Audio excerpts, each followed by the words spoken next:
It's good to be with you. I remember Elm City Vineyard before it was, and then when it started with a handful of people. So this is really an extraordinary thing, what is happening here in this community of people. So yeah, such a beautiful thing. I feel like this is a really strange experience for me, actually, because this is my home, this is my hometown. My family gets to be with me. That's a rare treat for me, and yeah, just to be able to be here. And there's so many people in this room that I know, some for a really long time.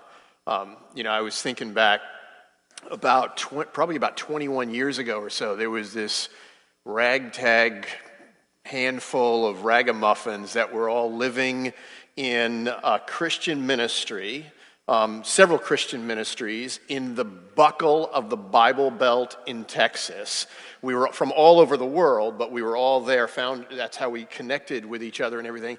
And we were there for some time, being a part of different ministries there. And God started to speak to us at different times and in different ways about leaving the buckle of the Bible Belt to find someplace darker to go, someplace that we could learn what it looks like to love our neighbor again and to figure out what it looks like to love God in a different environment than a bubble within a bubble within a bubble kind of experience, which was what we were a part of. And we began to pray about where to go. We went to different parts of the country. And one of those places was, strangely enough, New Haven, Connecticut, where we connected with this guy named Bill Elander, who was pastoring a Vineyard church. And Bill is here tonight. And so it's such a strange thing. And I remember going, and we went up to East Rock, and prayed over the city of New Haven and wondered, is this the place? And man, that was 19 years ago, 20 years ago, and we're still here. And the things that have been birthed out of that have just been extraordinary, thinking back through that. So yeah, and I have neighbors who are literal neighbors in the room, colleagues in the room, friends from a long time ago. And so yeah, so it's really good to be with you. Most of you know, many people in this room have engaged with the work of Love 146. Our U.S. headquarters is literally a few blocks right down Chapel Street. Some of our staff attend here and have been attending here from the very beginning. So most of you are familiar with the work that we do. If you are not, we are basically a human rights organization working to end the trafficking and exploitation of children. We're doing that through two key programs. One is prevention, and the other is a survivor care program, caring for survivors, children who have been exploited and who have been trafficked. Our organization grew. We started about 16 years ago, a little over 16 years ago. And since that time, we went from working in Asia, doing survivor care there, into the UK, and then here into the US, because this isn't something that just happens over there. It's something that happens right here in our own cities, our own hometowns. So we started working in the U.S., doing survivor care as well as prevention. And then most recently, Stephanie, who you know, has helped birth this and is leading this effort into Africa, specifically Liberia and Madagascar.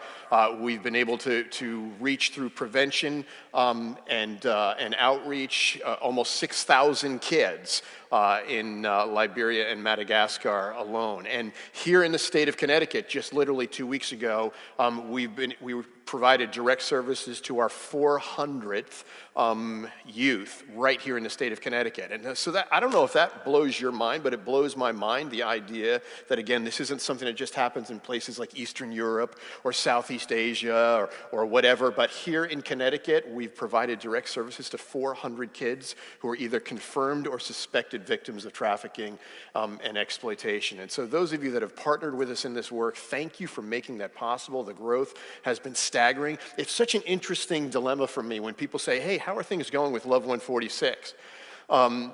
Because if we were a business, a company that was selling widgets or something, we could be like, wow, things are going great. We're just exploding. We're growing like crazy. We're launching into new areas. We're expanding and all of this. But it's a horrific reason that we're growing. And so it's such an awkward question. It's like the best possible thing to be able to say someday when somebody says, how are things going at Love 146? Saying, actually, in the next 6 months, we're going to be able to close up shop where our services are no longer needed. I'll be working at Dunkin' Donuts or whatever, doing something else. That would be the best possible answer to how are things going at Love 146. And in all honesty, I sort of refer to myself often as kind of the dinner guest from hell, in that I'm the guy that you don't want to invite, like, hey, I want to get to know you or something. This happens often with me when I go and I speak to different places. People invite you out for dinner, whatever, you go out, and people say, tell me what you do. Or I'm the guy on the plane that's traveling I just came back from the Philippines recently, 16-hour flight. Somewhere along that line, the person sitting 2 inches from you is going to be, so are you going to Manila on business or pleasure? Well, business, really. What is it that you do? And you're like, oh, don't ask me that question. And I've had people sitting next to me in tears. I've had people actually write checks. So you never know how that's all going to go. But the reality is, even though it is a dark, dark issue and a heartbreaking human rights abuse, the trafficking and exploitation of children, where children have become commodities for absolutely horrific reasons, there is also hope to be found.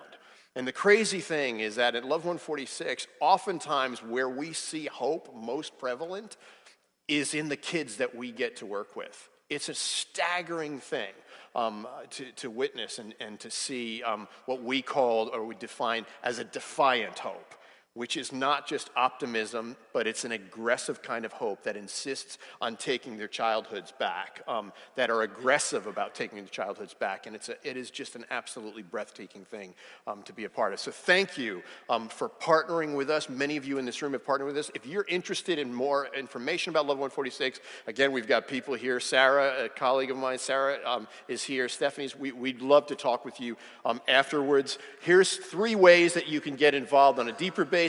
If you pray, which I would assume a lot of people in here do, if you text Love 146 to that number, 411247, once a month maybe, sometimes twice a month at tops, you'll get a prayer request. Sometimes it's an emergency type thing saying, hey, this is what's going on right now in this particular situation or area. Could you please pray?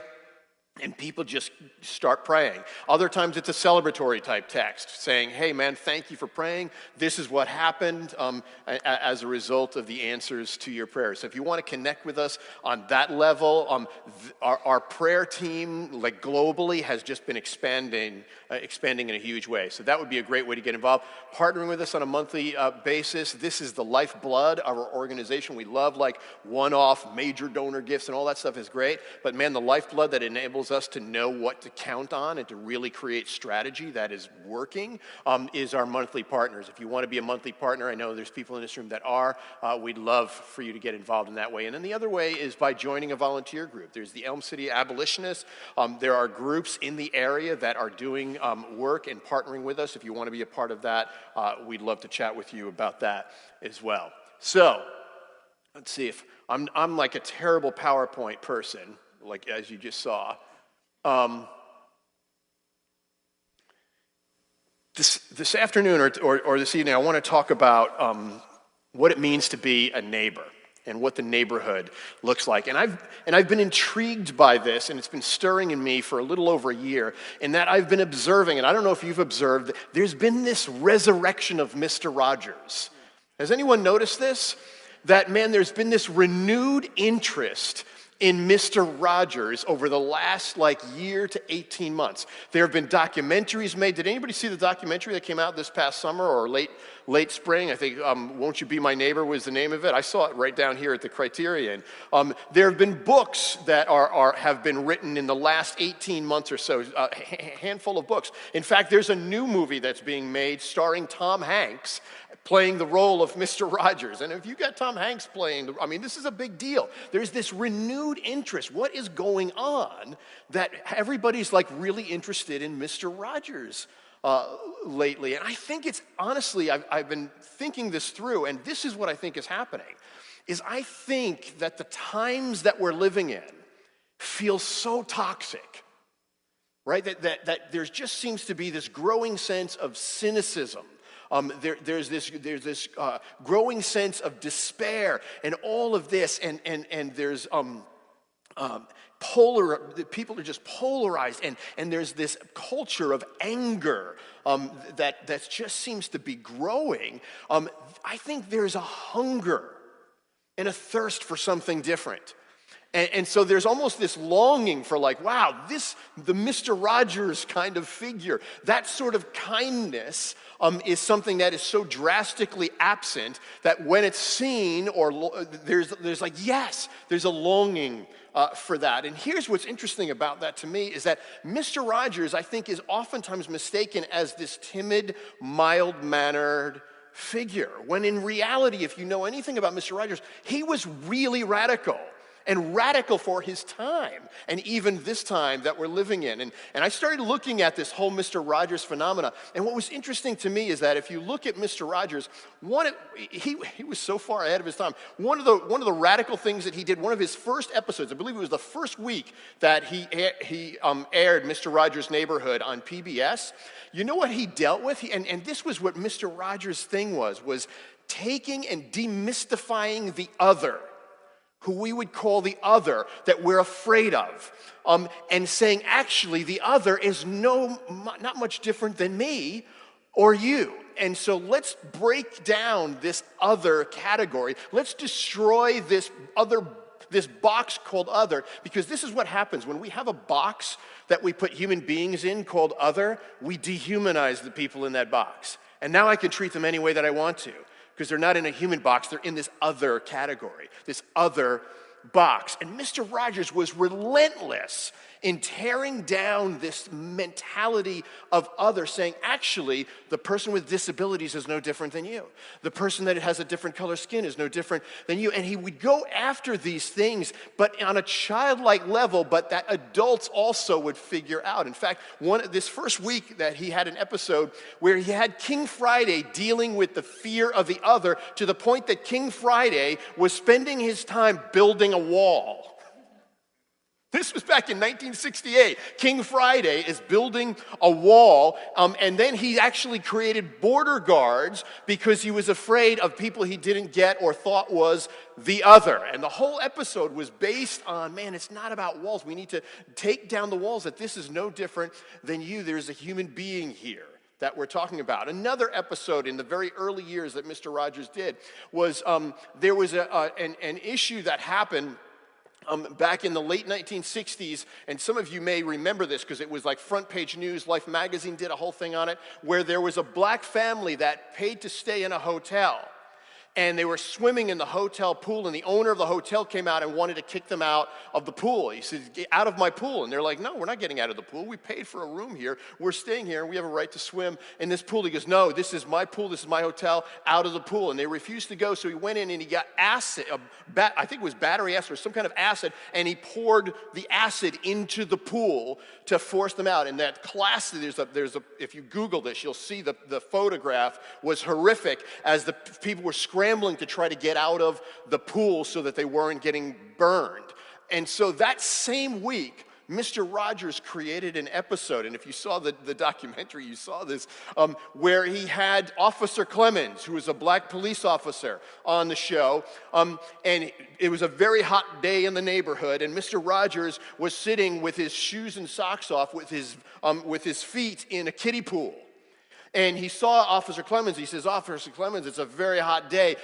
Why don't you take your shoes and socks off and join me in cooling your feet in the kiddie pool?" And Officer Clemens was like, "No, I don't think it's a good idea. No." And Mr. Rogers insists that Officer Clemens does this. And so Officer Clemens takes his shoes and socks off, and the camera zooms in on Mr. Rogers' very white feet next to these black feet in the pool. And Mr. Rogers just looks up at the camera, sort of like, "Are you seeing this?"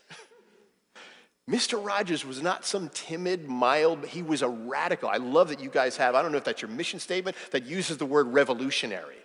But he was a revolutionary of demystifying other and saying, man, can you imagine if we could see each other as neighbors? What would that look like?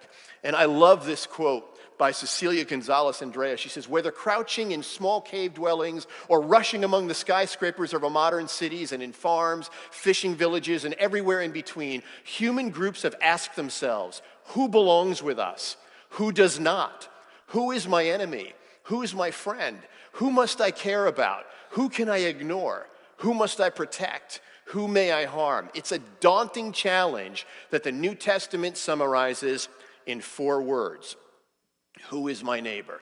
And that obviously leads into the probably the most famous passage of Scripture when Jesus is talking about what a neighbor is.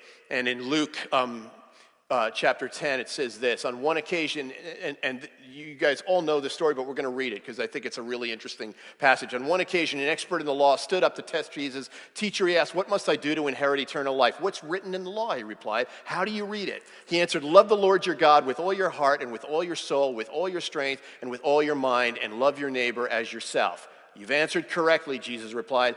Do this and you will live. It's interesting there. The word do is really key here. Okay, he doesn't say talk about it, think about it, preach a sermon about it, write about it, or anything like that. He said, do this, and you will live. And what's also interesting about this is he's basically saying this is a condition of eternal life. Loving your neighbor as yourself. He says, do this, and you will live, meaning this will be life eternal. But he wanted to justify himself, so he asked Jesus, who's my neighbor? And Jesus replied, saying, a man was going down from Jerusalem to Jericho when he was attacked by robbers. They stripped him of his clothes, beat him, went away, leaving him half dead. A priest happened to be going down the same road, and when he saw the man, he passed by on the other side, and said thoughts and prayers. No, he didn't say that. But that's the mentality here, right? And there's nothing wrong with thoughts and prayers, but sometimes thoughts and prayers is a cop-out. Sometimes thoughts and prayers is sort of like the exit, the trapdoor exit of having to actually immerse myself into the pain and heartbreak of my neighbor. I don't have to go, I'll just send you thoughts and prayers. And that's basically what's happening here. So to a Levite, when he came to the place and saw him, pass by on the other side. But a Samaritan, as he traveled, came where the man was, and when he saw him, he took pity on him. He went to him and bandaged his wounds, pouring on oil and wine. And then he took the man on his own donkey, brought him to an inn, and took care of him. The next day, he took out 2 denarii, gave them to the innkeeper. Look after him, he said, and when I return, I'll reimburse you for any extra expense you may have. Which of these 3 do you think was a neighbor to the man who fell into the hands of the robbers? The expert in the law replied, the one who had mercy on him. Jesus told him, go and, again, there's that word, do likewise. This is such an interesting passage to me in that we even have a title. If you look in your Bible, you'll have a title over this parable, right? What does the title say? The parable, the Good Samaritan. We have so sanitized this story. We've so sanitized parables that Jesus told to the point that somewhere along the line, Jesus didn't call this guy the Good Samaritan. The original writers did not put the title over the parable saying, this is the parable of the Good Samaritan. Somewhere along the line, somebody inserted that into our Bibles to give it some sort of heading, some kind of, this is what this is about. Somebody had to put the word good in there because the last thing that any of these hearers were looking at this Samaritan as was good. And you think about what we've done even with the story. I was born in a hospital called the Good Samaritan Hospital. We have Samaritan laws. We make the story of the Good Samaritan this. I mean, there's humanitarian organizations so it was named after the Good Samaritan. That thought would have been a million miles from the people that were listening to Jesus tell this story, the idea of the Samaritan being good. In fact, if you look a chapter before this, Jesus sent his disciples to try to find a place where they could have dinner together, to eat and everything. Remember this? And he sent them through Samaria to find and they could not find anyone in Samaria. These guys were enemies. The Samaritans were enemies. The Samaritans saw them as enemies. So that when they came into Samaria saying, man, can you give us something to eat? Can you provide a place that we could eat? Could you provide a place for us to stay? Keep walking, pal. You're the other. And they're seeing the Samaritan as the other as well. And there was just this enemy thing happening to the point when they got back and they told Jesus, you're not going to believe this, man. We couldn't find any place to eat. Nobody would give us the time of day. Nobody would give us anything to eat. Nobody would give us a place to stay. And so they said, Jesus, can we call fire down from heaven to just destroy them all? This is sort of like the mentality when it comes to the enemy. Kill them all. We've got to have somebody that we could fight. And Jesus is like, no, we're not going to do that. Instead, he starts telling this story. And he makes their enemy, the people that they just wanted to call fire down from heaven on, the hero of the story. That's just crazy.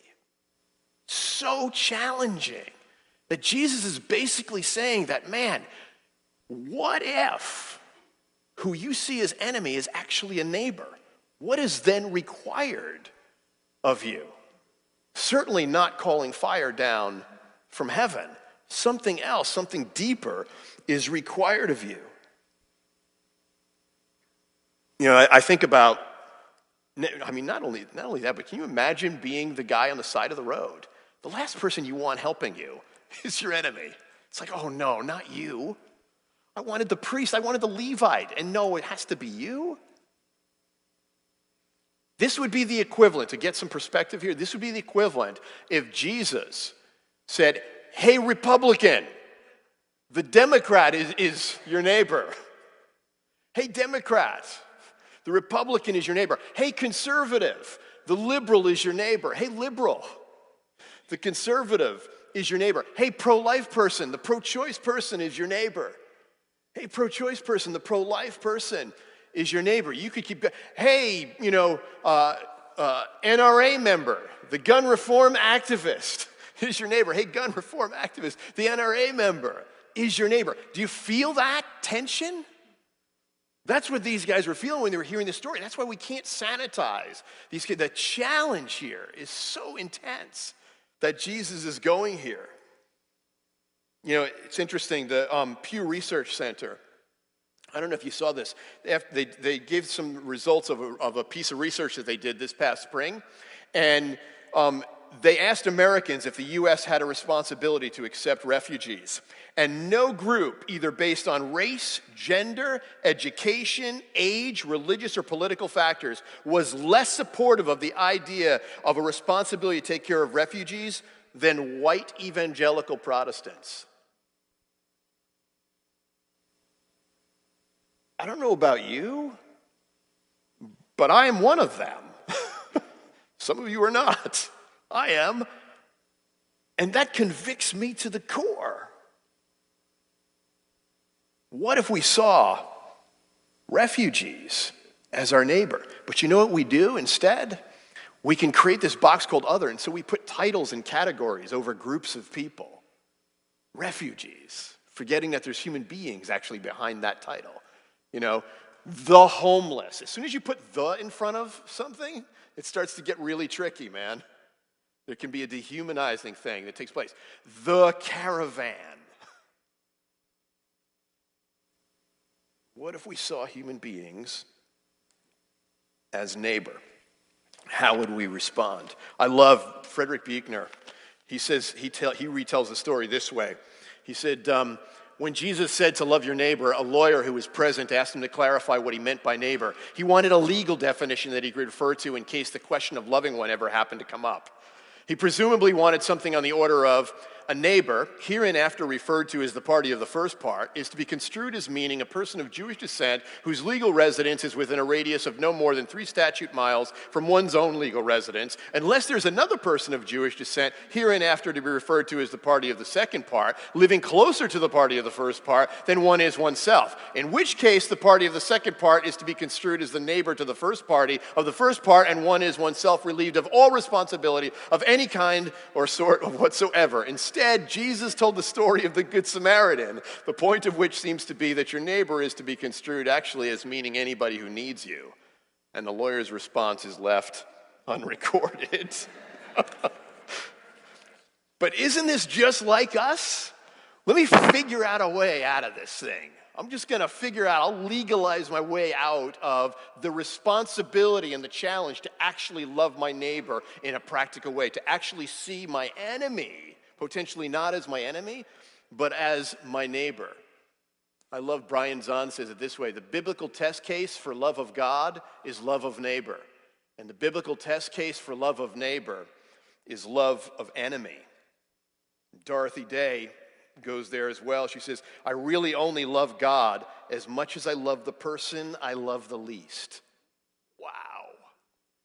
I really only love God as much as I love the person I love the least. Anne Lamott takes it down another notch. You can safely assume that you've created God in your own image when it turns out that God hates all the same people that you do. And then Chesterton, to take it back even further, says the Bible tells us to love our neighbors and also to love our enemies, probably because they're generally the same people. From Chesterton. This is challenging, man. But I think if there's something that God is saying to his church now, this might be it.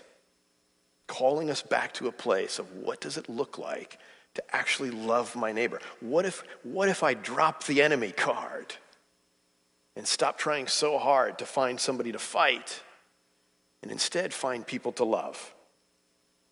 What would that potentially look like? And the reason why the enemy thing is a factor is because of fear. This is what King Friday dealt with. He was afraid, so I'm going to build a wall. Protect myself against someone I don't understand. Protect myself from the other, from who could potentially be or is my enemy. And 1 John chapter 4, I don't know if I have this yet. There's no fear in love. But perfect love drives out fear because fear has to do with punishment. The one who fears is not made perfect in love. We love, why? Because he first loved us. Whoever claims to love God yet hates a brother or sister is actually a liar. For whoever does not love their brother and sister whom they have seen cannot love God whom they've not seen. And he's given us this command: anyone who loves God must also love their brother and sister. You know, there's the classic Mr. Rogers song that I'm not gonna sing it for you, so you don't have to worry about that. And I think we actually do a disservice to the words of this song by the melody that sticks in our head, because it's so there, right? As soon as you start hearing the words, you automatically start hearing the melody. But I read this out loud to myself about 6 months ago, and as I'm reading it out loud, I'm just undone by the challenge that you see here with these words. And I'm going to read the words and try not to hear the song, okay? It's a beautiful day in this neighborhood. A beautiful day for a neighbor. Would you be mine? Could you be mine? It's a neighborly day in this beauty wood. A neighborly day for a beauty. Would you be mine? Could you be mine? I've always wanted to have a neighbor just like you. Really? Let's think about that. Now picture who your enemy is. Picture that category of people or that person who you would potentially be enemies with. And put that, can you imagine saying, I've always wanted to have a neighbor just like you. Actually, you know what ends up happening in real life? When that person moves into the neighborhood, we say things like, oh, there goes the neighborhood. Right? There goes the neighborhood. Mr. Rogers, I've always actually wanted to have a neighbor just like you. I've always wanted to live in a neighborhood with you. Imagine the posture of the church being that. Man, welcome to the neighborhood. I've always wanted a neighbor just like you. I've always wanted to live in a neighborhood with you. So let's make the most of this beautiful day. And since, oh gosh, there's the tune is in my head. Since we're together, we might as well say, would you be mine? Could you be mine? Won't you be my neighbor? What does the neighborhood look like? Here's the crazy thing, is the neighborhood, the global neighborhood, our own neighborhoods, can be really scary places. You know, just coming back from Southeast Asia, walking through red light districts where kids are being sold to be abused for somebody else's pleasure. Thinking, what's happened to the neighborhood? This is the neighborhood? Over 16 years ago, standing in a brothel with undercover investigators, looking through these glass windows at kids ready to be sold, having even the dignity of a name stripped from them, just numbers pinned to their dresses, being picked out by number. This is what the neighborhood looks like. Beautywood?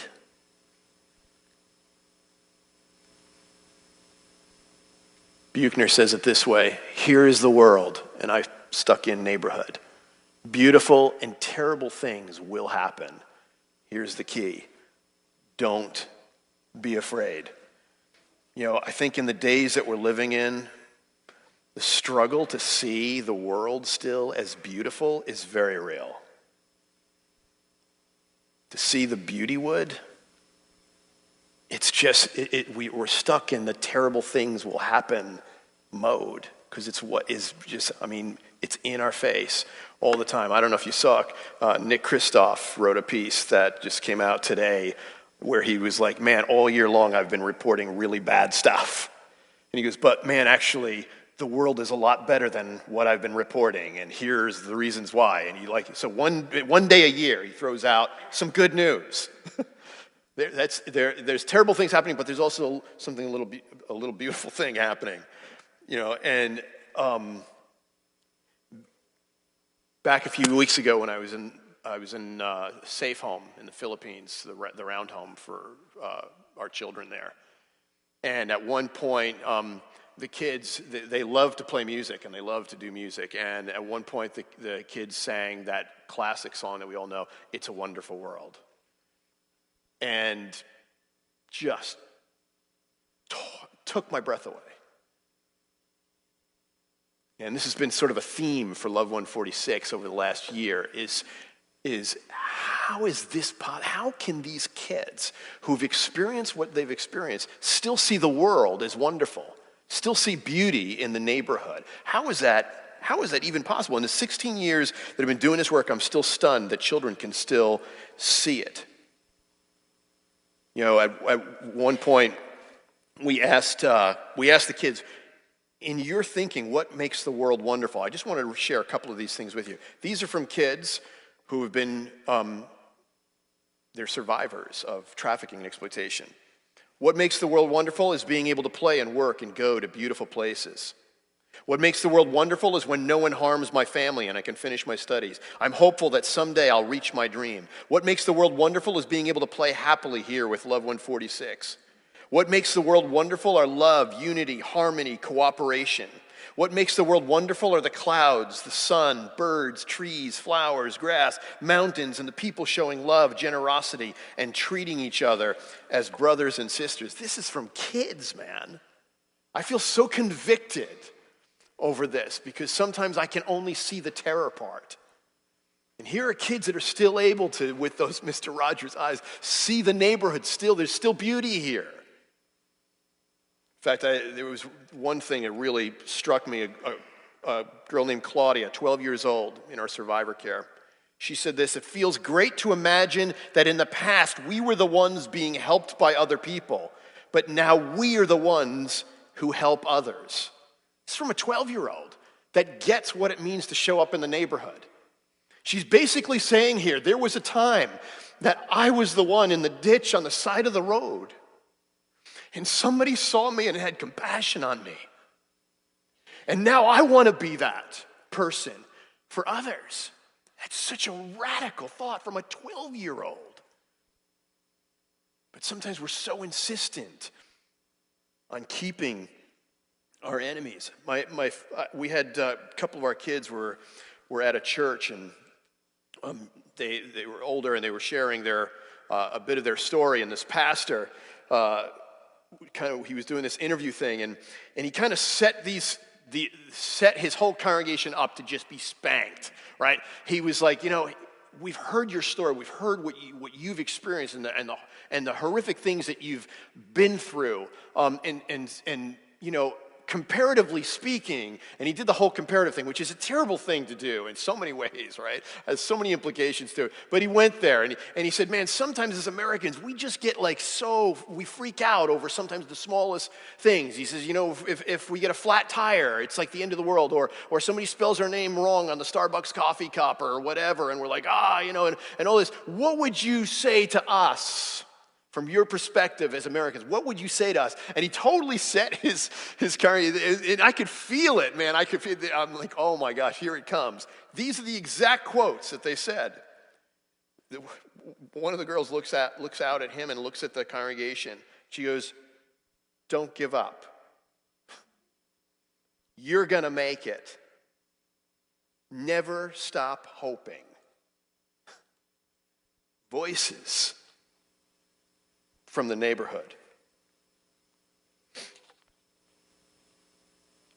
So, Marilyn, welcome back. Marilyn's been doing some traveling. We did this project where the kids in our care in the Philippines traced their hands and wanted to send messages to you, to those that they call their sponsors. They know that there are people all over the world that care about them, that make it possible for them to be in a safe place, to make it possible to help on a journey toward recovery. And they're always trying to figure out ways that, man, we want to be able to do something. We want to be able to get, and so they traced their hands and they wrote messages. These are messages from the neighborhood to you. And maybe you need to hear this tonight to see some more beauty in the neighborhood. And these are the size of their hands. You matter. Speak up. Love this. You're stronger than you think. Maybe somebody needs to hear this. You will find the right path. I'm okay. I hope you are too. Dignity is priceless. Do all you can. It's okay to cry. Give light to others. Be brave. Take care of the world. Here's a favorite. Every superhero has different powers. Play. Keep going. You make the world better. All of us should be loved. Tomorrow is waiting. Let others help. These are messages from kids in the neighborhood. In closing,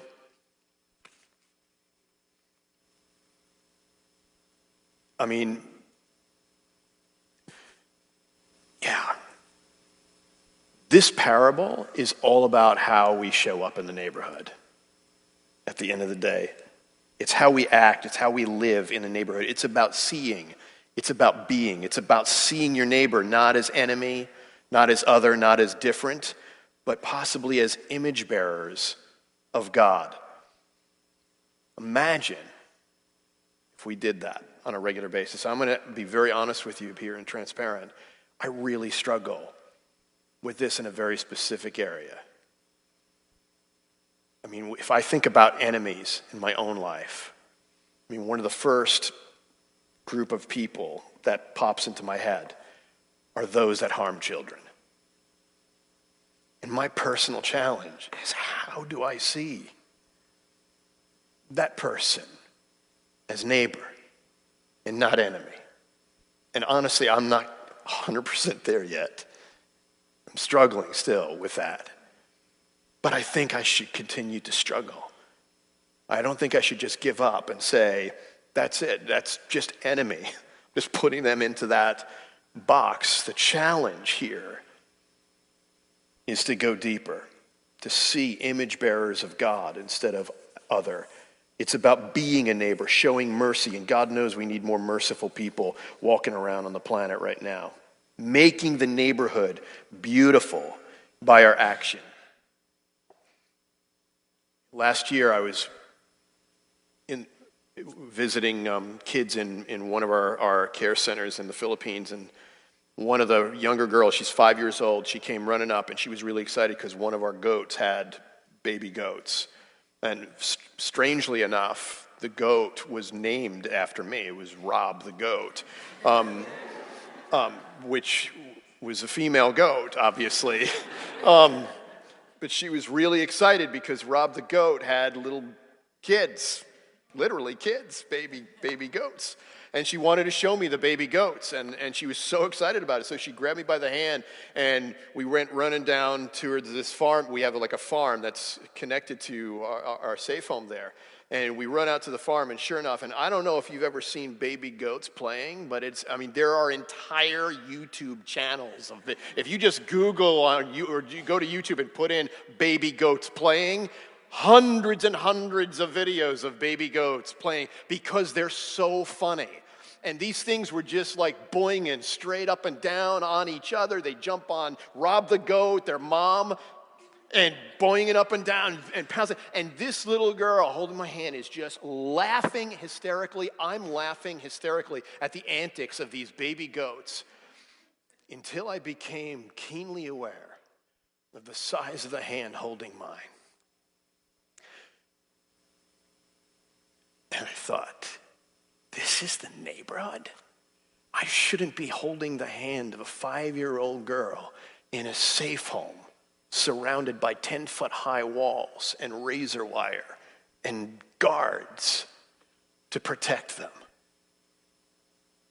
And at the same time, that's the terror of the neighbor. At the same time, I'm thinking, this little one is taking her childhood back. This little one is taking her life back because someone showed up in the neighborhood. Multiple people, hundreds of people, some of you in this room showed up in the neighborhood bringing something different there, bringing something that looks more like beauty instead of terror, and it changes the neighborhood. What a privilege to be a part of something like that. Last quote. Oh, come on. I'm pointing it at the screen. Marilyn, are you laughing at me?